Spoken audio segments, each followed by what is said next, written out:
అందరికీ నమస్కారం. నేను మీ డాక్టర్ రమ్యకృష్ణ. ఈ రోజు నేను మీకు పాలిసిస్టిక్ ఓవేరియన్ డిసీజ్ గురించి ఎక్స్ప్లెయిన్ చేయాలనుకుంటున్నాను. ఎందుకంటే నేను మెయిన్ గా ఇన్ఫర్టిలిటీ స్పెషలిస్ట్ ని.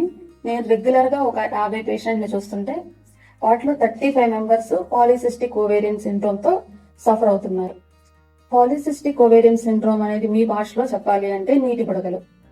వాళ్ళలో ఏం జరుగుతుంది, ఎందుకని వాళ్ళకి నెలసలు సరిగ్గా రావు, ఎందుకు వాళ్ళకి పిల్లలు పుట్టడంలో కష్టం అవుతుంది, ఎందుకు వాళ్ళకి ఓవర్ బ్లీడింగ్ అవుతుంది, టాబ్లెట్స్ ఇస్తే గానీ బ్లీడింగ్ అవుతుంది, ఇలాంటి ఎన్నో సమస్యలతో వాళ్ళు సఫర్ అవుతూ ఉంటారు. ఒక్కొక్క ఏజ్ లో ఒక్కొక్క ప్రాబ్లమ్ తో సఫర్ అవుతూ ఉంటారు. సో వీళ్ళలో ఏం జరుగుతుంది అనేది నేను మీకు అర్థమయ్యే భాషలో ఎక్స్ప్లెయిన్ చేయడానికి ప్రయత్నం చేస్తాను. నార్మల్ గా ఏం జరుగుతుందో ఫస్ట్ మనం తెలుసుకుంటే వీళ్ళలో ఏం జరుగుతుందో మనకి తేడా అప్పుడు అర్థం అవుతుంది. నార్మల్ గా హెల్దీగా ఉన్న ఆడవాళ్ళలో రెగ్యులర్ గా పీరియడ్స్ 28 రోజుల నుంచి 30 రోజుల గ్యాప్ లో వస్తుంటాయి అన్నమాట. ఫస్ట్ డే బ్లీడింగ్ అవ్వటం, second day bleeding, third day, ఈ 3 రోజుల్లో బ్లీడింగ్ అవుతున్నప్పుడే మన బ్రెయిన్ నుంచి కొన్ని హార్మోన్స్ రిలీజ్ అవుతాయి అన్నమాట. వాటిని follicle stimulating hormone, luteinising hormone అంటారు. అవి బ్రెయిన్ నుంచి సెక్రెట్ అవుతాయి. బ్రెయిన్ లో ఒక పిట్యూటరీ గ్లాండ్ ఉంటుంది. దాని నుంచి ఆ 2 హార్మోన్స్ బ్లడ్ ద్వారా రిప్రొడక్టివ్ సిస్టమ్ ని రీచ్ అయినప్పుడు రిప్రొడక్టివ్ సిస్టమ్ లో ఒక ఇంపార్టెంట్ ఆర్గాన్ ఉంటుంది, అది ఓవరీ. అదర్ ఆర్గాన్స్ ఏంటంటే ఫాలోపియన్ ట్యూబ్స్, గర్భసంచి, వెజైనా, ఇవన్నీ అదర్ ఆర్గాన్స్. సో ఓవరీ అనేది ఇంపార్టెంట్ రిప్రొడక్టివ్ ఆర్గాన్. ఓవరీ దగ్గరికి బ్లడ్ సప్లై ద్వారా ఈ హార్మోన్స్ చేరుకున్నప్పుడు ఏమవుతుంది అంటే ఓవరీలో చిన్న చిన్న ఎగ్స్ ఉంటాయి అన్నమాట. ఆ ఎగ్స్ అనేవి ఒక ఫ్లూయిడ్ ఫిల్ బ్యాగ్స్ లో దాక్కుని ఉంటాయి అన్నమాట. ఆడవాళ్ళకి మెచ్యూర్ అయిన దగ్గర నుంచి నెలసర్లు ఎండిపోయే వరకు ప్రతి నెల ఎగ్ రిలీజ్ అవుతుంటుంది. దానికి సంబంధించిన అన్ని ఎగ్స్ పుట్టుకతోనే వాళ్ళలో ఉంటాయి. అవి ఇమ్మెచ్యూర్ స్టేజ్ లో ఉంటాయి ఆ ఎగ్స్. ఎప్పుడైతే ఈ హార్మోన్స్ బ్లడ్ ద్వారా ఓవరీస్ రీచ్ అయ్యాయో అప్పుడు కొన్ని వందల ఫాలికల్స్ అనేవి లోపల ఉన్న ఎగ్స్ తో పాటు రెస్పాండ్ అవ్వడం స్టార్ట్ చేస్తాయి అనమాట. ఎందుకంటే వాటిలో FSH రిసెప్టార్స్ అట్లా ఉంటాయి అనమాట. సో ఎప్పుడైతే అన్మెచ్యూర్డ్ ఎగ్ అనేది ఈ హార్మోన్స్ వల్ల మెచ్యూర్ అవడం అనేది స్టార్ట్ అవుతుందో ఆ ఫాలికల్ అనేది ఎక్స్పాండ్ అవ్వడం జరుగుతుంది. ఆ ఫాలికల్ ఎక్స్పాండ్ అవుతున్నప్పుడు ఆ హెల్దీగా ఉంటే గనక మెచ్యూర్ ఊసైట్, దాని నుంచి ఈస్ట్రోజన్ అనే ఆడవాళ్ళకు సంబంధించిన హార్మోన్ రిలీజ్ అవుతుంది. ఎప్పుడైతే maturity of the egg improve అవుతూ ఉంటుందో, ఎప్పుడైతే ఫుల్ గా మెచ్యూర్ అవుతుందో ఆ టైం కల్లా బాడీలో ఈస్ట్రోజన్ లెవెల్స్ మంచిగా పెరుగుతాయి అన్నమాట. ఈ ఈస్ట్రోజన్ లెవెల్స్ ఎప్పుడైతే పీక్ స్టేజ్ ని దాటాయో అప్పుడు బ్లడ్ ద్వారాగా ఓవరీ నుంచి అవి బ్రెయిన్ కి వెళ్లి పిట్యూటరీని రీచ్ అవుతాయి అనమాట. అప్పుడు పిట్యూటరీకి ఒక సిగ్నల్ వెళ్తుంది. ఎందుకంటే మెచ్యూర్ ఎగ్ అనేది రెడీగా ఉంది ఓవరీలో అని దానికి అర్థమవుతుంది. అప్పుడు పిట్యూటరీ గ్లాండ్ ఏం చేస్తుంది అంటే LH సర్జ్ అనేది క్రియేట్ చేస్తుంది. LH సర్జ్ అంటే LH హార్మోన్ ఒకేసారిగా ఎక్కువ మోతాదులో రిలీజ్ చేయడం అనమాట. అలా రిలీజ్ చేయడం వల్ల ఉన్న ఫాలికల్స్ లో ఏదైతే మెచ్యూర్డ్ గా హెల్దీగా ఉందో అది ఓవరీలో సర్ఫేస్ మీదకి బయటకు వచ్చేస్తుంది అనమాట. సో బయటకు వచ్చేసి రప్చర్ అవుతుంది. రప్చర్ అయినప్పుడు అందులో ఉన్న ఎగ్ బయటకు వస్తుంది. మనం ఇందాక ఫాలోపియన్ ట్యూబ్స్ అనే రిప్రొడక్టివ్ ఆర్గాన్ గురించి తెలుసుకున్నాం కదా, అది ఓవరీ పక్కనే ఉంటుంది. ఆ ఫాలోపియన్ ట్యూబ్స్ లో ఫింబ్రియా అనే హ్యాండ్స్ లాంటి స్ట్రక్చర్స్ ఉంటాయన్నమాట. ఎగ్ బయటకు రిలీజ్ అయినప్పుడు ఆ ఫింబ్రియా ఆ ఎగ్ ని క్యాచ్ చేసి ఆ ఎగ్ ని యూట్రస్ వైపు ట్రావెల్ చేసేలాగా హెల్ప్ చేస్తుంది. ట్యూబ్ లో ఒక మంచి పార్ట్ లో, యాంపుల్ అనే పార్ట్ లో, ఇది హస్బెండ్ కణం కోసం ఎగ్ అనేది ఒక 24 అవర్స్ అక్కడ వెయిట్ చేస్తూ ఉంటుంది.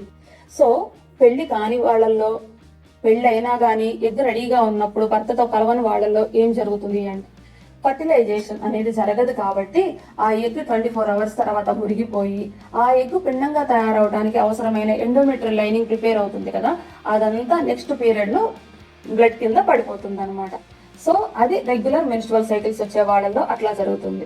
లేదా ఆ ఎగ్ రెడీగా ఉన్నప్పుడు భార్యాభర్తలు కలిసి ఉండి భర్త కణాలు ఆరోగ్యంగా ఉండి గర్భసంచిని దాటి ట్యూబ్స్ ద్వారాగా ఇక్కడ రీచ్ అయితే గనక పిండం తయారయ్యి ఆ పిండం గర్భసంచిలోకి వచ్చి ఇంప్లాంటేషన్ జరిగి మనకు ప్రెగ్నెన్సీలో యూరిన్ టెస్ట్ పాజిటివ్ వస్తుంది. దాన్నే పీరియడ్ మిస్ అవడం అంటారనమాట.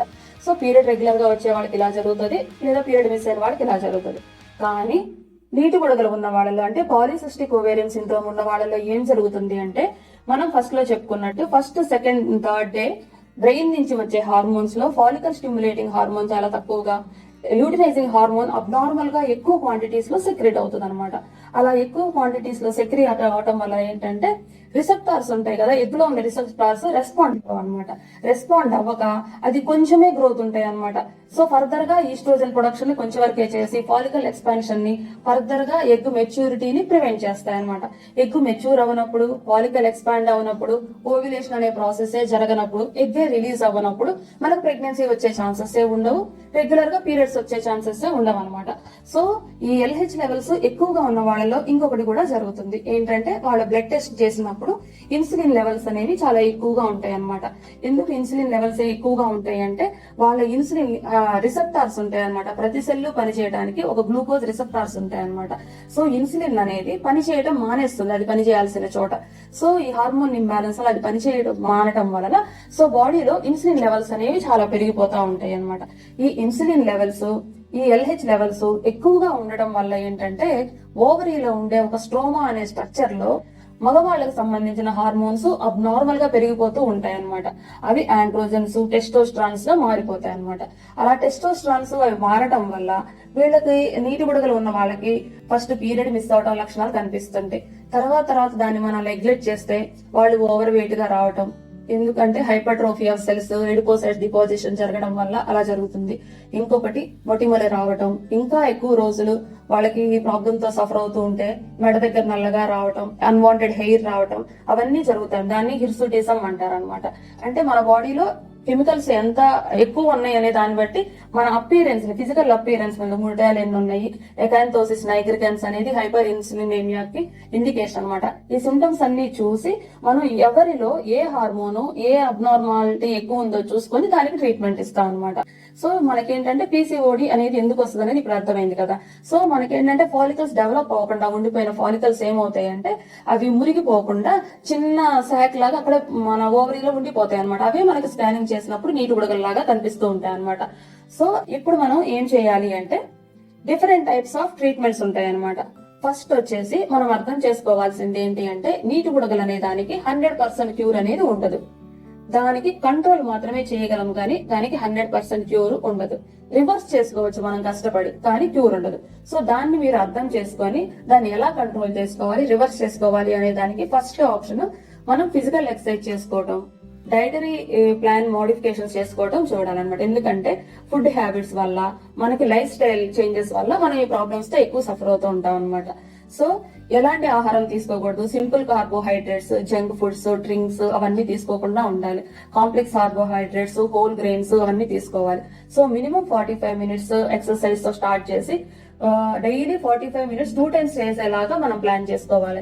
మన బాడీ మాస్ ఇండెక్స్ ఎట్లా ఉందో మనం చెక్ చేసుకొని ఆ బాడీ మాస్ ఇండెక్స్ 2 పాయింట్స్ అన్నా మనం ఇంప్రూవ్ చేసుకోగలిగితే గనక పీరియడ్స్ రెగ్యులరైజ్ అవుతాయి అనమాట. సో ఈ ప్రాబ్లమ్ చిన్న పిల్లల నుంచి అంటే 13 ఇయర్స్ ఏజ్ నుంచి 42 ఇయర్స్ ఫీమేల్ వరకు కూడా సఫర్ అవ్వచ్చు. ఒక్కొక్కళ్ళలో ఒక్కొక్క ప్రాబ్లంతో వస్తారు. చిన్న పిల్లలకి ఏంటంటే వాళ్ళకి పీరియడ్స్ రెగ్యులర్ గా వస్తే సరిపోతుంది, ప్రెగ్నెన్సీ గురించి అవసరం లేదు. అలాంటి వాళ్ళకి మనం ఏమి ఇస్తాము అంటే, వాళ్ళల్లో ఉన్న ఆండ్రోజన్స్, మేల్ హార్మోన్స్ తగ్గిస్తే సరిపోతుంది. కాబట్టి వాళ్ళకి హార్మోన్ కాంట్రసెప్టివ్ పిల్స్ అనేవి అడ్వైస్ చేస్తాము. తర్వాత లైఫ్ స్టైల్ చేంజెస్ చెప్పి ఫిజికల్ ఎక్సర్సైజ్ చేసి రివర్స్ అవ్వకుండా చూసుకోవడానికి మనం చేస్తాము. సో కాకపోతే కొంతమందికి 3 మంత్స్ వాడిన తర్వాత వాళ్ళు లైఫ్ స్టైల్ చేంజెస్ చేసుకోకపోతే, ఫుడ్ హ్యాబిట్స్ మార్చుకోకపోతే మళ్ళీ రివర్స్ సేమ్ ప్రాబ్లం వచ్చే ఛాన్స్ ఉంటుంది. అలాంటప్పుడు కంగారు పడకుండా డాక్టర్ ని జాగ్రత్తగా కన్సల్ట్ అయ్యి, ఇది ఒక పర్మనెంట్ ప్రాబ్లము, సో దాన్ని మనం రెగ్యులర్ గా ఒక ఫాలో అప్ లో ఉండాలి. మన చేయి దాటిపోయినప్పుడు డాక్టర్ సలహా తీసుకోవాలనేది మీరు అర్థం చేసుకోవాలి. సో ఇప్పుడు ఎడోలసెంట్ లో ప్రాబ్లం అయిపోయింది. కొంతమంది వస్తారు అన్వాంటెడ్ హెయిర్, అలాగే అప్పర్ లిప్ మీద చాలా హెయిర్ పెరగడం, పొట్ట మీద అంతా హెయిర్ రావడం, కాళ్ళు చేతులు అంతా హెయిర్ రావడం, చిన్స్ మీద హెయిర్ పెరగడం అట్లా ఉంటది. వాళ్ళకి యాంటీ ఆండ్రోజన్స్ అనే మెడికేషన్ ఇస్తే అది రెగ్యులర్ గా వాడటం వల్ల ఏంటంటే బాడీలో యాంటీ ఆండ్రోజన్స్ ఫర్దర్ గా ప్రొడ్యూస్ అవడం చాలా తగ్గిపోతుంది. సో వాళ్ళ సిమ్టమ్స్ తగ్గిపోతాయి. ఒకవేళ క్రానిక్ గా సఫర్ అయ్యి ఇమిడియట్ రిలీఫ్ కావాలి అనుకుంటే కొన్ని స్కిన్ ట్రీట్మెంట్స్ సజెస్ట్ చేస్తాం అనమాట. ఫర్దర్ గా రాకూడదు అనుకుంటే లైఫ్ స్టైల్ చేంజెస్, అప్పుడప్పుడు యాంటీ ఆండ్రోజన్స్ వాడుతూ ఉండాలి. దెన్ ఫర్టిలిటీ, కొంతమంది పిల్లల కోసం ట్రై చేసే వాళ్ళు ఉంటారు. వాళ్ళ కోసం ఏం చేయాలి అంటే, ఫస్ట్ పీరియడ్స్ రెగ్యులర్ రావడం కోసం life style changes, food changes, తర్వాత మెట్ఫార్మిన్ ఇస్తాం. కంటిన్యూస్ గా మెట్ఫార్మిన్ ఇవ్వడం వల్ల ఇన్సులిన్ సెన్సిటివిటీ పెరిగి సెల్స్ లోపల మైటోకాండ్రియా చక్కగా యాక్టివేట్ అవడం వల్ల సో ఎగ్స్ లో క్వాలిటీ, ఊసైట్ లో క్వాలిటీ, ఎండోమెట్రియల్ ఇన్ఫ్లమేషన్ అనేది తగ్గుతుంది అనమాట. దానివల్ల ప్రెగ్నెన్సీ వచ్చే ఛాన్సెస్ ఉంటుంది. సో ఇదేంటంటే లాంగ్ టర్మ్ డిసీజ్ కాబట్టి ఒట్టి నీటి బుడగలే కాకుండా బాడీలో చాలా ఆర్గన్స్ ఎఫెక్ట్ అయిపోయి ఉంటాయి అనమాట. లివర్ ఎఫెక్ట్ అయిపోయి ఉంటుంది, ఎండోమెట్రియం ఎఫెక్ట్ అయిపోయి ఉంటుంది. మనం 2 నెలల మందులు రాడి ప్రెగ్నెన్సీ రాలేదు అని కంగారు పడకూడదు. స్లోగా ఏంటంటే అది చేసిన డ్యామేజ్ ని రివర్స్ చేసుకోవాలన్నమాట. ఎక్కడెక్కడ ఇన్ఫ్లమేషన్ ఉంది, ఆ ఇన్ఫ్లమేషన్ తగ్గించుకోవడానికి ఏమేం ప్రోబయోటిక్స్ వాడుకోవాలి, ఏం యాంటీబయాటిక్స్ వాడుకోవాలి, ఏం డైటరీ చేంజెస్, ఏం ఎక్సర్సైజ్ చేసుకోవాలి చూసుకోవాలి. ఆ తర్వాత ఫర్టిలిటీ డ్రగ్స్ అని ఉంటాయి అనమాట. Along with metformin egg release అవడం కోసం మనం టాబ్లెట్స్ ఇస్తాం అనమాట. ఎగ్ రిలీజ్ అవడం కోసం టాబ్లెట్స్ ఇచ్చినప్పుడు భార్యాభర్తలు ఎలా కలిసి ఉండాలి అనేది చెప్తాము. సో అలా మనం 2-3 టైమ్స్ ఎగ్ రిలీజ్ అవడానికి మందులు ఇచ్చి కలిసి ఉండమని చెప్పినా గానీ వాళ్ళకి ప్రెగ్నెన్సీ రాకపోతే అప్పుడు వాళ్ళకి ట్యూబ్స్ టెస్ట్ అట్లాంటివి చేస్తామన్నమాట. కొంతమంది అడుగుతూ ఉంటారు, నీటి బుడగలు ఉన్నాయి కదా, మాకు ఆపరేషన్ చేసి నీటి బుడగలు తీసేయండి అని అడుగుతూ ఉంటారు. ఈ ఆపరేషన్ అందరికీ సజెస్టబుల్ కాదు. ఎవరికి చేస్తాము ఈ ఆపరేషన్ అంటే, మెట్ఫార్మిన్ ఎన్ని రోజులు వాడినా గానీ, ఫర్టిలిటీ ఓవ్యులేషన్ ఇండక్షన్ డ్రగ్స్ 6 నెలలు వాడినా గానీ ఎవరికైతే ఎగ్ రిలీజ్ అవ్వట్లేదో వాళ్ళకు మాత్రమే లాప్రోస్కోపిక్ ఓవేరియన్ డ్రిల్లింగ్ అనేది చేస్తాము. లాప్రోస్కోపిక్ ఓవేరియన్ డ్రిల్లింగ్ అంటే ఓవరీని మనం పట్టుకొని దాన్ని ఒక నీడిల్ తో, ఒక ఎలక్ట్రిక్ కరెంట్ తో గుచ్చడం వల్ల అక్కడ ఉండే మేల్ హార్మోన్స్ ప్రొడ్యూస్ చేసే స్ట్రోమా డిస్టర్బెన్స్ అవ్వడం వల్ల మేల్ హార్మోన్స్ తగ్గిపోతాయి. కానీ కొత్త మేల్ హార్మోన్స్ వచ్చే ఛాన్సెస్ ఉంటుంది అనమాట. ఏంటంటే చాలా తక్కువ మందికి అది అవసరం ఉంటుంది, ఎక్కువ మందికి లైఫ్ స్టైల్ చేంజెస్ చేసుకోవడం వల్ల సరిపోతుంది. మీ ప్రాబ్లం ఎగ్ రిలీజ్ అవుతుంది అయినా కానీ ఇంప్లాంటేషన్ అవ్వట్లేదంటే వేరే చోట మీ ప్రాబ్లం ఉంది, ఎండోమెట్రియం సరి చేసుకోవడంలో అలా ఉంటది. కానీ మీకు ఎగ్ రిలీజ్ అవుతున్నా కానీ ఆపరేషన్ చేయండి అనడం కరెక్ట్ కాదనమాట. సో ఎవరైతే లాప్రోస్కోపీ చేసినా గానీ కన్సీవ్ అవ్వని వాళ్ళు అట్లా ఉన్నారనుకోండి, వాళ్ళకి ఏంటంటే జెనెటికల్ గా కూడా చాలా డిస్టర్బెన్సెస్ ఉన్నట్లు, ఎండోమెట్రియం ఏంటంటే ఇర్రివర్సిబుల్ డ్యామేజ్ అయిపోయినట్లు, లేదా మల్టిపుల్ ప్రాబ్లమ్స్, ట్యూబ్స్ లో ఇన్ఫెక్షన్స్ ఉండొచ్చు, హస్బెండ్ కణాలు కూడా తక్కువ, ఇలా మల్టిపుల్ ఫ్యాక్టర్స్ ఏమన్నా ఉంటే గనక చివరి ఆప్షన్ గా వాళ్ళకి IVF అనేది సజెస్ట్ చేస్తాం అనమాట. ఫైనల్ గా ఏం చెప్పాలనుకున్నాను అంటే, నీటి బుడగలు అనేది చాలా పెద్ద సిండ్రోమ్ అన్నమాట. ఒక జబ్బు నుంచి ఇంకొక జబ్బు, ఇప్పుడు ఇర్రెగ్యులర్ పీరియడ్స్, తర్వాత పిల్లలు పుట్టకపోవడం, తర్వాత ఓవర్ బ్లీడింగ్ అవడం, తర్వాత endometrial cancer, heart problems, sugar, lipid profiles ఇవన్నీ వస్తాయన్నమాట. సో దీన్ని లైట్ గా తీసుకోవద్దు. మీకు ఏ ఒక్క సిమ్టమ్ వచ్చినా గానీ PCOD రిలేటెడ్ అన్నట్లు డాక్టర్ గారు చెప్తే గనక దాని గురించి ఫుల్ డీటెయిల్ ఇన్ఫర్మేషన్ కనుక్కొని ఖచ్చితంగా మీ ఆరోగ్యాన్ని మీ చేతుల్లో పెట్టుకొని మంచి ఫుడ్ తీసుకోవడం, మంచి ఎక్సర్సైజ్ చేసుకోవడం, మంచి డ్రగ్స్ ఉన్నాయి వాటిని యూజ్ చేసుకొని మీరు డాక్టర్ ని, మీ దగ్గరలో ఉన్న మంచి గైనకాలజిస్ట్ ని సంప్రదించి మీది ఏ టైప్ ఆఫ్ PCOS డయాగ్నోస్ చేసుకొని దాని ఏది బెస్ట్ అనేది ఇండివిజువలైజ్డ్ ప్రోటోకాల్స్ ప్రకారంగా మీరు ఫాలో అయితే మీరు ఫ్యూచర్ లో వచ్చే కాంప్లికేషన్స్ ని ప్రివెంట్ చేయగలుగుతారు.